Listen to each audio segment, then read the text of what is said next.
Danielle Holmes, and I'm the broker and owner of Keyrenter St. Charles Property Management.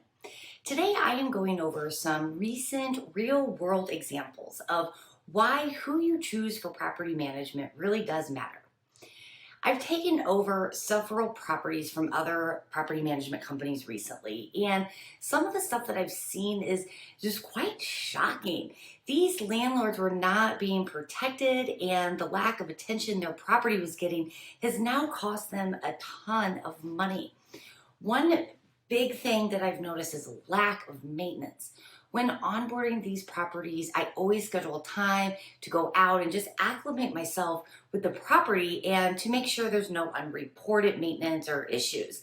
What I found was terrible. Holes in ceilings and walls from before the tenants even moved in, major mold issues, plumbing that doesn't work. Literally this list goes on.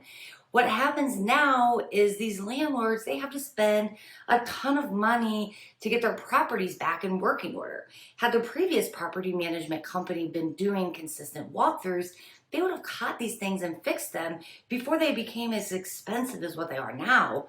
Another thing that I'm seeing is a lack of consistent rent increases.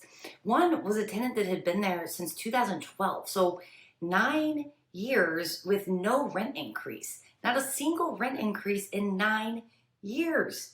The owner lost thousands of dollars on this. I came across a lease that didn't require liability renter's insurance.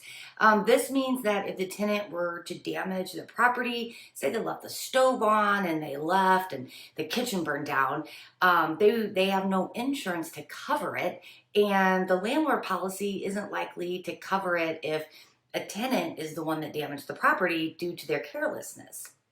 Some of the things I found that I thought were interesting was there was a lease that clearly spelled out that the locks weren't changed before these tenants moved in.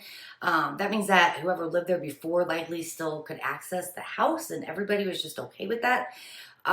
People think that all property managers provide the same services, which sure, yeah, we all collect rent and we all oversee maintenance, but there's so much more in between all of that. I'll tell you now, and I will tell you again, the cheapest fees are not going to save you the most money. Give me a call anytime with any questions, or if you want to hear more about our services, 636-707-2000.